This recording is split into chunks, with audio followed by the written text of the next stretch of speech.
Hello ಎಲ್ರಿಗೂ, ಇವತ್ತು ಬೇಗನೆ ಇದ್ದು ವಿಡಿಯೋ ಸ್ಟಾರ್ಟ್ ಮಾಡಿದ್ದೀನಿ. ಅಂದರೆ ಪೂಜೆ ಎಲ್ಲ ಮಾಡಿ ಟಿಫನ್ ಮಾಡೋಷ್ಟರಲ್ಲಿ ಲೇಟ್ ಆಗುತ್ತೆ ಅಂತ ನೋಡಿ. ಇನ್ನೂ ಬೆಳಗ್ಗೆ ಆಗಿಲ್ಲ, ತುಂಬ ಕತ್ಲಿರೋದ್ರಿಂದ ಏನು ಮಾಡೋದು ಟಿಫನ್ ಅಂತ ಯೋಚನೆ ಮಾಡ್ತಾ ಇದ್ದೆ. ಇವಾಗ ಎದ್ಬಿಟ್ಟು ಹೊರಗೆ ನೀರು ಹಾಕ್ಬಿಟ್ಟು ಹೊರಗೆ ಫಸ್ಟ್ ಕಸ ಗುಡಿಸಿ ನೀರು ಹಾಕಿ ರಂಗೋಲಿ ಹಾಕಿ ಒಳಗೆಲ್ಲ ಕ್ಲೀನ್ ಮಾಡಿಕೊಂಡು ಪೂಜೆ ಸ್ಟಾರ್ಟ್ ಮಾಡಬೇಕು. ಆದ್ದರಿಂದ ಇವಾಗ ಹೊರಗೆ ಒಂದು ಸ್ವಲ್ಪ ವೀಡಿಯೋ ಮಾಡೋಣ ಎದ್ಬಿಟ್ಟು ಅಂತ ವೀಡಿಯೋ ಮಾಡ್ತಾಯಿದ್ದೀನಿ. ಎಲ್ಲರೂ ಸೈಲೆಂಟಾಗಿದೆ ಏರಿಯಾ, ಅಂದರೆ ಮಲ್ಕೊಂಡಿದ್ದಾರೆ. ನಾನೇ ಬೇಗ ಇದ್ದಿರೋದ್ರಿಂದ ಇವಾಗ ಪೂಜೆ ಎಲ್ಲ ಮುಗಿಸ್ಬಿಟ್ಟು ನೋಡಿ, ಅದೇ ಸೂರ್ಯ ಉದಯ ಆಗ್ತಾ ಐತೆ. 7 ಗಂಟೆಗೆ ಪೂಜೆ ಎಲ್ಲ ಆಯಿತು, ಆಗಿ 1/2 ಅವರೇ ಆಗೋಯಿತು. ಇದು ಪೂಜೆ ಮಾಡಿದಾಗ ವೀಡಿಯೋ ತೊಗೊಂಡಿರೋದು, ಆದ್ದರಿಂದ ಇವಾಗ ಹಾಕಿದ್ದೀನಿ. ಆದ್ದರಿಂದ ಇವತ್ತು ನೈವೇದ್ಯಕ್ಕೇನು ಹಣ್ಣು ಏನೂ ಇರಲಿಲ್ಲ, ಅದಕ್ಕೆ 2 ಬಾಳೆಹಣ್ಣು 1 ತೆಂಗಿನಕಾಯಿ ಹೊಡೆದ್ಬಿಟ್ಟು ನೈವೇದ್ಯಕ್ಕೆ ಇಟ್ಟಿದ್ದೀನಿ. ಅಂದರೆ ಮನೇಲಿ ಸ್ವೀಟ್ ಏನಾದರೂ ಮಾಡಿದ್ರೂ ನೈವೇದ್ಯಕ್ಕೆ ಇಡ್ಬೋದು, ಇಲ್ಲ ಹಣ್ಣು ಇದ್ದರೆ ಹಣ್ಣು ಇಡ್ಬೋದು. ನಾನು ಇವತ್ತಿಷ್ಟೇ ಇಟ್ಟಿರೋದು. ಇವಾಗ ಚಟ್ನಿ ಮಾಡಿ ಇಟ್ಕೊಂಡಿದ್ದೀನಿ. ಇವಾಗ ಪಲ್ಯ ಮಾಡೋಣ ಅಂತ ಒಂದು ಚಿಕ್ಕ ಪಾತ್ರೆ ಇಟ್ಕೊಂಡು ಅದಕ್ಕೆ ಸಾಸಿವೆ ಹಾಕ್ತಾಯಿದ್ದೀನಿ. ಸಾಸಿವೆ ಒಂದು ಸ್ವಲ್ಪ ಚಿಟಪಟ ಅಂದಮೇಲೆ ಜೀರಿಗೆ ಹಾಕ್ಕೊತೀನಿ. ಅಂದರೆ ಈ ಹಳ್ಳಿ ಸೈಡೆಲ್ಲ ಎಲ್ಲರೂ ಈ ಮಸಾಲೆ ದೋಸೆ ಥರನೇ ಮಾಡಬೇಕು ಅಂತಂದು ಹೇಳ್ತಾರಲ್ಲ. ನಮ್ಮ ಮನೇಲಿ ಮಸಾಲೆ ದೋಸೆ ಅಷ್ಟೊಂದು ಇಷ್ಟಪಡಲ್ಲ, ಆದ್ದರಿಂದ ನಾನು ಪಲ್ಯ ಮಾಡಿಬಿಟ್ಟು ಸ್ವಲ್ಪ ಚಟ್ನಿ ಮಾಡ್ಕೊತೀನಿ. ಮಸಾಲೆ ದೋಸೆ ನಮ್ಮ ಮನೇಲಿ ಯಾರೂ ಇಷ್ಟಪಡಲ್ಲ ಅಷ್ಟೊಂದು, ಅದಕ್ಕೆ ನಾನು ಅಂದರೆ ಫುಲ್ಲು ಸಾಫ್ಟಾಗಿ ಮಾಡಲ್ಲ, ಫುಲ್ಲು ಕ್ರಿಸ್ಪಿಯಾಗೂ ಮಾಡಲ್ಲ, ಮೀಡಿಯಮಾಗಿ ಮಾಡ್ತೀನಿ. ಸ್ವಲ್ಪ ಕ್ರಿಸ್ಪಿಯಾಗಿರುತ್ತೆ, ಸ್ವಲ್ಪ ಸಾಫ್ಟಾಗೂ ಇರುತ್ತೆ, ಆ ಥರ ದೋಸೆ ಮಾಡ್ತೀನಿ. ಇವಾಗ ನೋಡಿ, ಸಾಸಿವೆ ಜೀರಿಗೆ ಚಿಟಪಟ ಅಂದಮೇಲೆ ಹಸಿಮೆಣ್ಸಿನ್ಕಾಯಿ ಕರಿಬೇವಿನ ಸೊಪ್ಪು ಸ್ವಲ್ಪ ಒಗ್ಗರಣೆಗೆ ಕಡಲೆಬೇಳೆ ಹಾಕ್ಕೊಂಡಿದ್ದೀನಿ. ಈರುಳ್ಳಿ ಹಾಕ್ಕೊಂಡು ಈರುಳ್ಳಿ ಫ್ರೈ ಆದಮೇಲೆ ಟೊಮೊಟೊ ಹಾಕ್ಕೊಂಡಿದ್ದೀನಿ. ಟೊಮೊಟೊ ಒಂದು ಸ್ವಲ್ಪ ಸ್ಮೂತ್ ಆಗಬೇಕು, ಹಂಗಾದ್ರೆ ಇಲ್ಲಾಂದರೆ ದಪ್ಪ ದಪ್ಪಾಗಿ ಹಂಗೆ ಇರುತ್ತಲ್ಲ, ಅಷ್ಟೊಂದು ತಿನ್ನೋಕ್ಕೂ ಚೆನ್ನಾಗಿರಲ್ಲ, ಟೇಸ್ಟು ಬರೋಲ್ಲ ಅದು ಏನಾದರೂ ಟೊಮೊಟೊ ಹಂಗೆ ಇದ್ದರೆ. ಅದಕ್ಕೆ ಸ್ವಲ್ಪ ಅರಿಶಿನ ಹಾಕ್ಕೊತಾ ಇದ್ದೀನಿ. ಇವಾಗ ಅರಿಶಿನ ಹಾಕ್ಕೊಂಡು ಸ್ವಲ್ಪ ಉಪ್ಪನ್ನು ಸೇರಿಸ್ಬಿಡ್ತೀನಿ, ಹಂಗಾದರೆ ಬೇಗ ಅದು ಸ್ಮೂತ್ ಕನ್ಸಿಸ್ಟೆನ್ಸಿಗೆ ಬರುತ್ತೆ ಅಂತಂದು ಹೇಳ್ಬಿಟ್ಟು. ಹಾಗೆ ಇನ್ನೊಂದು ಹೇಳೋಕ್ಕೆ ಇಷ್ಟಪಡ್ತೀನಿ, ಇನ್ನೂ ಯಾರನ್ನ ಸಬ್ಸ್ಕ್ರೈಬ್ ಮಾಡದೆ ನೋಡ್ತಾ ಇದ್ದೀರಾ ಪ್ಲೀಸ್ ಸಬ್ಸ್ಕ್ರೈಬ್ ಮಾಡ್ಕೊಂಡು ನೋಡಿ. ಇವಾಗ ಆಗಿದೆ ಇದು. ಆಲೂಗಡ್ಡೆ ಸ್ಮ್ಯಾಶ್ ಮಾಡಿ ಹಾಕ್ಕೊಂಡು ಹಂಗೆ ಕೊತ್ತಂಬರಿ ಹಾಕ್ಕೊಂಡು ಮಿಕ್ಸ್ ಮಾಡ್ತಾಯಿದ್ದೀನಿ. ಇವಾಗ ದೋಸೆ ಹಾಕ್ಕೊಂಡಿದ್ದೀನಿ. ಫ್ರೆಂಡ್ಸ್, ಯಾರನ್ನ ಅಮೀರಣ್ಣ ಅವರು ವಿಡಿಯೋ ನೋಡಿಲ್ಲ ಪ್ಲೀಸ್ ಎಲ್ಲರೂ ನೋಡಿ, ಯಾಕಂದರೆ ಯಾವಾಗ ಡಿಲೀಟ್ ಮಾಡಿಸ್ತಾರೋ ಗೊತ್ತಿಲ್ಲ ಆ ವಿಡಿಯೋನ, ಅದಕ್ಕೆ ಎಲ್ಲರೂ ನೋಡಿ ಅಂತ ಕೇಳ್ತಾ ಇರೋದು. ಅದರಿಂದ ಯಾಕಂದರೆ ಅವರು ಅಂದರೆ ಯೂಟ್ಯೂಬ್ ಕಡೆಯಿಂದಾಗಲಿ ದೊಡ್ಡ ವ್ಯಕ್ತಿಗಳ ಇದರಿಂದಾಗಲಿ ಯಾವಾಗ ಆ ವಿಡಿಯೋ ಡಿಲೀಟ್ ಆಗುತ್ತೆ ಹೇಳೋಕ್ಕಾಗಲ್ಲ. ಒಂದು ಹೆಣ್ಣಿಗೆ ಯಾವ ಥರ ಹಿಂಸೆ ಕೊಟ್ಟಿದ್ದಾರೆ, ಆ ಹುಡುಗಿನ ಹೇಳ್ಕೊಂಡು ಹೋಗಿ ಆ ಹುಡುಗಿಗೆ ಯಾವ ಥರ ನೋವು ಕೊಟ್ಟಿದ್ದಾರೆ, ಆ ಹುಡುಗಿ ಎಷ್ಟು ನೋವು ಅನುಭವಿಸಿದೆ ಅನ್ನೋದು ಆ ವಿಡಿಯೋದಲ್ಲಿದೆ, ಸೌಜನ್ಯ ಹೇಳೋದು. ಅದರಿಂದ ಆ ವಿಡಿಯೋ ನೋಡಿ ಅಂತ ಕೇಳ್ಕೊತಾ ಇದ್ದೀನಿ ನಿಮ್ಮ ಹತ್ರ. ಅದೊಂದೇ ಸೌಜನ್ಯ ಕೇಸ್ ಒಂದೇ ಅಲ್ಲ, ಕ್ರೂರ ವ್ಯಕ್ತಿಗಳು ಕೆಲವಾರು ಘಟನೆಗಳಾಗಲಿ ಕೆಲವಾರು ಹುಡುಗಿರನ್ನ ಆಂಟಿರನ್ನ ಅತ್ಯಾಚಾರ ಮಾಡಿದ್ದಾರೆ. ಅದ್ರ ಬಗ್ಗೆನೂ ಅಣ್ಣ ಮಾಡಿದ್ದಾರೆ. ಆ ವಿಡಿಯೋ ನೋಡಿದರೆ ಫುಲ್ ಅರ್ಥ ಆಗುತ್ತೆ. ಪ್ಲೀಸ್ ಅದು ನೋಡದೇ ಇದ್ದರೆ ಪ್ಲೀಸ್ ನೋಡಿ ಅಂತಂದು ಹೇಳ್ತಾ ಇದ್ದೀನಿ. ನೋಡಿ, ಈಚಲ ಮರ ಇವಾಗ ಹೂವು ಬಿಡ್ತಾ ಇದೆ.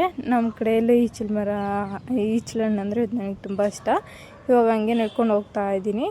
ಅಂದರೆ ಒಂದು ಹೆಣ್ಣಿನ ಪರ ಎಲ್ಲರೂ ನಿಲ್ಲೋಣ ಅಂತಂದು ಹೇಳೋಕ್ಕೆ ಇಷ್ಟಪಡ್ತೀನಿ.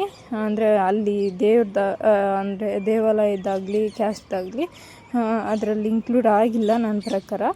ಆದ್ದರಿಂದ ಒಂದು ಹೆಣ್ಣಿಗೆ ಅವ್ರು ನಮ್ಮ ಹಿಂದೂ ಆಗಿದ್ದರು ಮುಸ್ಲಿಮ್ ಆಗಿದ್ದರು ಒಂದು ಹೆಣ್ಮಗುಗೆ ನಾನು ಸಪೋರ್ಟ್ ಮಾಡಬೇಕು ಅಂತಂದು ಅವ್ರು ನಿಂತಿದ್ದಾರಲ್ಲ, ಅವ್ರಿಗೆ ನಾನು ಸಪೋರ್ಟ್ ಮಾಡಬೇಕು. ಇನ್ನೊಂದು ಅವ್ರಿಗೇನೇ ಆಗದಿದ್ದಂಗೆ ನಾವು ನೋಡ್ಕೊಳ್ಬೇಕು. ಅಂದರೆ ವಿಡಿಯೋ ಮಾಡಿ ಅಷ್ಟೆಲ್ಲ ಹಾಕಿದಾರಲ್ಲ, ಆ ವಿಡಿಯೋ ವೈರಲ್ ಆಗಿರೋದ್ರಿಂದ ಅವ್ರ ಮೇಲೆ ಕೇಸ್ ಆಗಿದೆ. ಆ ಕೇಸ್ ಆಗಿರೋದ್ರಿಂದ ಅವ್ರನ್ನೆಲ್ಲಿ ಏನು ಮಾಡ್ತಾರೋ ಅನ್ನೋ ಭಯನೂ ಸ್ಟಾರ್ಟ್ ಆಗಿದೆ. ದೇವ್ರ ಹತ್ರ ಕೇಳ್ಕೊತೀನಿ ಅವ್ರಿಗೂ ಏನೂ ಆಗಬಾರ್ದು ಅಂತ. ಇವಾಗ ಬಟ್ಟೆ ಎಲ್ಲ ಮಡ್ಚ್ತಾ ಇದ್ದೀನಿ, ಅಂದರೆ ಬಟ್ಟೆ ಒಗೆದಿದ್ದೆ, ಬಟ್ಟೆ ಎಲ್ಲ ಮಡ್ಚ್ತಾ ಇದ್ದೀನಿ. ಮಡ್ಚಿಟ್ಬಿಟ್ಟು ಸ್ವಲ್ಪ ಮೊಬೈಲ್ ನೋಡಿದೆ. ಮೊಬೈಲ್ ನೋಡಿದಾಗ ಇನ್ನಿದ್ದು ಭಯ ಆಯಿತು. ಅವರು ಅಂದರೆ ಅಮೀರಣ್ಣ ಅವರು ಫೋನ್ ನಂಬರ್ ಆಗಲಿ, ಅವರು ಅಡ್ರೆಸ್ ಆಗಲಿ, ಅವ್ರ ತಂದೆ ತಾಯಿ ವಿಷಯ ಆಗಲಿ ಎಲ್ಲ ಲೀಕ್ ಮಾಡ್ತಾ ಇದ್ದಾರಂತೆ ಬೇರೆಯವರು. ಆ ಥರ ಮಾಡಬೇಡಿ. ಇವಾಗ ಯಾರಿಗೇ ಆಗಲಿ ಸ್ವಲ್ಪ ಭಯ ಇದ್ದೇ ಇರುತ್ತೆ. ಇವಾಗ ಎಷ್ಟೇ ಸಪೋರ್ಟ್ ಇರಲಿ, ಎಲ್ಲ ಟೈಮಲ್ಲೂ ಎಲ್ಲರೂ ಜೊತೆಯಲ್ಲಿ ಇರಲ್ಲ. ಎಷ್ಟೇ ಸಪೋರ್ಟ್ ಇದ್ದರೂ, ಎಷ್ಟೇ ಸೆಕ್ಯೂರಿಟಿ ಇದ್ದರೂ ಕ್ರಿಮಿನಲ್ಸ್ ನಮ್ಗಿನ್ನ ಶಾರ್ಪ್ ಇರ್ತಾರೆ ಅಂತಂದೇ ಹೇಳೋಕ್ಕೆ ಇಷ್ಟಪಡ್ತೀನಿ. ಆದ್ದರಿಂದ ಯಾರೂ ಆ ಥರ ಮಾಡಬೇಡಿ ಅಂತಂದು ಬಿಟ್ಕೊಳ್ತಾ ಇದ್ದೀನಿ. ಯಾಕೆ ಹೇಳ್ತಿದ್ದೀನಿ ಅಂದರೆ, ಇದು ದುಡ್ಡಿರೋರ್ಗೂ ಒಂದು ಪಾಠನೇ ಆಗಬೇಕು. ಯಾಕಂದರೆ ನಮ್ಮ ಹತ್ರ ದುಡ್ಡಿದೆ, ನಾವು ಏನು ಮಾಡಿದರೂ ನಡೆಯುತ್ತೆ, ನಾವು ಹೆಂಗಾದರೂ ಇರ್ಬೋದು, ನಮ್ಗೆ ಇಷ್ಟ ಬಂದಿದ್ದು ಮಾಡ್ಬೋದು, ನಮ್ಮ ಹತ್ರ ದುಡ್ಡಿದೆ, ನಮಗೆ ಇನ್ಫ್ಲುಯೆನ್ಸ್ ಇದೆ, ಸಪೋರ್ಟ್ ಇದೆ, ಕಾನೂನೇ ನಮ್ಮ ಕೈಯಲ್ಲಿದೆ ಅಂತಂದು ಮೆರೆದಾಡ್ತಾರಲ್ಲ, ಅಂಥವ್ರಿಗೆ ಇದು ಒಂದು ಪಾಠ ಆಗಬೇಕು. ಆದ್ದರಿಂದ ಎಲ್ಲರೂ ಕೈ ಜೋಡಿಸೋಣ. ಪಬ್ಲಿಕ್ ಸೇರಿಕೊಂಡ್ರೆ ದುಡ್ಡಿರೋರು ಯಾರೂ ನಡೆಯಲ್ಲ, ಯಾರ ಮಾತು ಕೇಳಲ್ಲ, ಗೋರ್ಮೆಂಟೂ ನಾವು ಕೇಳಲ್ಲ ಅನ್ನೋದು ಗೊತ್ತಾಗಬೇಕು. ಅಂದರೆ ಗೋರ್ಮೆಂಟ್ ಕೇಳಲ್ಲ ಅಂತಲ್ಲ, ಗೋರ್ಮೆಂಟು ಸುಮ್ಮನೆ ಆಗಿದೆ, ಅದ್ರ ಬಗ್ಗೆ ಮಾತಾಡ್ತಾ ಇಲ್ಲ. ನಾವು ಪಬ್ಲಿಕ್ಸ್ ಒಂದಾದರೆ ಎಲ್ಲರೂ ನಮ್ಮ ಕಡೆ ತಿರುಗಿ ನೋಡ್ತಾರೆ ಅನ್ನೋದು ನಾವು ಪ್ರೂವ್ ಮಾಡಬೇಕು. ಅದಕ್ಕೆ ಎಲ್ಲರೂ ಕೈ ಜೋಡಿಸೋಣ ಅಂತಂದು ಹೇಳೋಕ್ಕೆ ಇಷ್ಟಪಡ್ತೀನಿ. ಇನ್ನೊಂದೇನಪ್ಪ ಅಂದರೆ, ಇದೊಂದೇ ಕೇಸಲ್ಲ ಅವ್ರು ಮಾಡಿರೋದು, ತುಂಬ ಹೆಣ್ಮಕ್ಳಿಗೂ ಇದೇ ಥರ ಹಿಂಸೆ ಕೊಟ್ಕೊಂಡಿರೋದ್ರಿಂದ ನಾವು ಒಂದಾಗಿದ್ದರೆ ಬಿಡು ಹೋಗ್ಲಿ ಅನ್ಬೋದು. ಬಿಡು ಹೋಗ್ಲಿ ಅಂದರೆ ಆ ಮನೆಯವ್ರಿಗೆ ಗೊತ್ತಿರುತ್ತೆ ಎಷ್ಟು ನೋವು ತಿಂದಿರ್ತಾರೆ ಆ ಟೈಮಲ್ಲಿ ಅಂತ. ಇವಾಗಲೂ ಅವ್ರ ಸಂಕಟ, ನೋವು ಅವ್ರ ಮನೇಲಿ ತುಂಬಿ ತುಳುಕ್ತಾ ಇದೆ. ಅದರಿಂದ ಒಬ್ಬರನ್ನೆಲ್ಲ ಅವ್ರು ಮಾಡಿರೋದು, ಕೆಲವಾರು ಅಮೀರಣ್ಣ ಒಂದು 3-4 ಜನದ್ದಷ್ಟೇ ವಿಡಿಯೋ ಮಾಡಿದ್ದಾರೆ. ಅದಕ್ಕಿಂತ ಬೇಜಾನ್ ಜನದ್ದು ಇದೆ ಅಂತೆ. ಸ್ವಲ್ಪ ಜನದ ಮಾತ್ರ ಕವರ್ ಮಾಡ್ಕೊಂಡಿದ್ದಾರೆ. ಆದ್ದರಿಂದ ಅಂಥವ್ರನ್ನ ನಾವು ನಮ್ಮ ಇದರಲ್ಲಿ ಇಟ್ಕೋಬಾರ್ದು, ಅಂಥವ್ರನ್ನ ಸುಮ್ಮನೆ ಅಂತೂ ಬಿಡಬಾರ್ದು. ಅದರಿಂದ ಎಲ್ಲರೂ ಕೈ ಜೋಡಿಸೋಣ ಅಂತಂದು ಬೇಡ್ಕೊತಾ ಇದ್ದೀನಿ. ಇವಾಗ ಬಟ್ಟೆ ಎಲ್ಲ ಮಡ್ಚಿದ್ದಾಯಿತು. ಇವಾಗ ನೋಡಿ, ಅಲ್ಲಿ ಸ್ಟ್ರೈಕ್ ಮಾಡ್ತಾಯಿದ್ರು ಬಸ್ ಸ್ಟಾಪ್ ಹತ್ರ. ಅಲ್ಲೊಬ್ಬರು ನಮ್ಮ ಸಬ್ಸ್ಕ್ರೈಬರ್ ಸಿಗ್ತೀನಿ ಅಂತಂದು ಹೇಳಿದರು. ಅದಕ್ಕೆ ನಾನು ನಮ್ಮ ಮನೆಯವ್ರು ಹೋಗ್ತಾ ಇದ್ದೀವಿ. ಅಲ್ಲೇನೋ BJP ಅವರು ಸ್ಟ್ರೈಕ್ ಮಾಡ್ತಾಯಿದ್ರು. ಯಾಕಂತ ನನಗೂ ಗೊತ್ತಾಗಿಲ್ಲ, ಯಾಕಂದರೆ ಲೇಟಾಗಿಬಿಟ್ಟಿತ್ತು. ಅವರು 10 ಗಂಟೆಗೆ ಬರ್ರಿ ಅಂದರೆ ನಾನು 10:15 ಹೋಯ್ತು ಹೋಗೋಷ್ಟರಲ್ಲಿ. ಅದರಿಂದ ನಾನು ಬೇಗ ಹೋದೆ. ಯಾಕೆ ಏನು ಅಂತ ಕೇಳಿಲ್ಲ. ಇದು ನೋಡಿ, ನಿಶಾಂತ್ ರಾಯ್ನು ಐಸ್ ಕ್ರೀಮ್ ತಿನ್ನಬೇಕು ಅಂದರು. ಅದಕ್ಕೆ ಸಾಯಂಕಾಲ ನಾನು ನಮ್ಮ ಮನೆಯವರು ಸುಮ್ಮನೆ ಒಂದು ಜಸ್ಟ್ ರಿಲೀಫ್ ಅಂತ ಬಂದ್ವಿ ಆಚೆ. ಅವರು ಐಸ್ ಕ್ರೀಮ್ ತಿಂತಾಯಿದ್ರು, ನಾನು ತಿಂತಾಯಿದ್ದೀನಿ. ಚೆನ್ನಾಗಿದೆ ಐಸ್ ಕ್ರೀಮ್ ಅಂತಂದು 2 ತಿಂದ್ಬಿಟ್ಟು ಕೋಲ್ಡ್ ಆಗಿದೆ ಫ್ರೆಂಡ್ಸ್. ಅಷ್ಟೊಂದು ವಾಯ್ಸ್ ಗೊತ್ತಾಗ್ತಿದೆ ಅನಿಸುತ್ತೆ. 2 ಐಸ್ ಕ್ರೀಮ್ ತಿಂದ್ಬಿಟ್ಟನೆಲ್ಲ ಫುಲ್ ಕೋಲ್ಡ್ ಆಗಿಬಿಟ್ಟಿದೆ. ಅದು ಬೇರೆ ತಲೆಗೆ ಸ್ನಾನ ಮಾಡಿಬಿಟ್ಟಿದ್ದೆ ಬೆಳಗ್ಗೆನೇ 4 ಗಂಟೆಗೆಲ್ಲ ಸ್ನಾನ ಮಾಡಿರೋದ್ರಿಂದ ಫುಲ್ ಕೋಲ್ಡ್ ಆಗಿಬಿಟ್ಟಿದೆ.